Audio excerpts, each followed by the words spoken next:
And you decide tonight, the race for District 4 is heating up. Congressman William Timmons will take on Democratic challenger Kathryn Harvey, and tonight we're hearing from both of them. Now, District 4 covers most of Greenville and all of Spartanburg counties. It represents more than 750,000 people in the upstate, something we have covered closely here. Timmons has held the seat since 2019, and he held off former state representative Adam Morgan in a tight primary earlier this year. In that race, Timmons won Spartanburg County pretty heavily, but lost Greenville County, his home county. The congressman was in the upstate today speaking with constituents in Spartanburg, and we talked with Timmons afterwards and asked what he thinks are the biggest issues to upstate voters. He says this election is more about the current administration than it is his opponent. I think what Joe Biden did to this country in the last 3.5 years is just truly abysmal. Groceries are more expensive, gas is up, our southern border is completely lawless.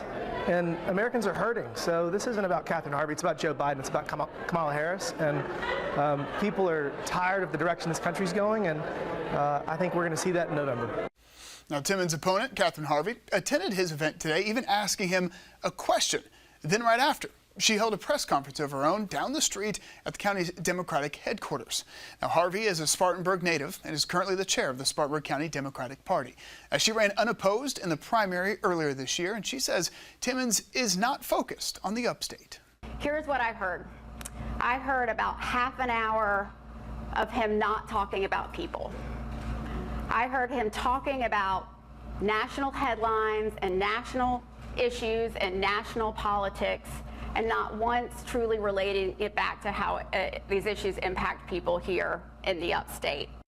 Now, one of the biggest issues for voters this election season, abortion. It's back in the spotlight after Vice Presidential nominee J.D. Vance said President Trump would not sign any federal abortion legislation if it reached his desk.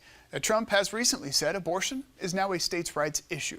We asked both candidates about that stance. President Trump is the leader of the team, and so if he wants to take that position, that's his prerogative. South Carolina has threaded the needle pretty well. We have a 6-week abortion ban with the exception of rape and incest going up to 12 weeks. I think that's great, but I think it's also truly, truly sad that in New York you can get an abortion up to and in certain cases after birth.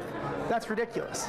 So I think that President Trump is entitled to his position, but I would continue to pursue a 15-week national abortion ban. Timmons has co-sponsored legislation that advocates a nationwide abortion ban without exceptions for rape or incest, and threatens access to IVF. We are watching it play out on a local, statewide, and national stage what these abortion bans are doing to our communities. And in an area that has one of the highest mortality rates for women, to make it harder to access health care is criminal. Now, we are your home to covering all the local and national races. A Democrat has not held that District 4 seat in more than 30 years, since 1992. Of course, we'll keep you covered and watching this race running up all the way until November.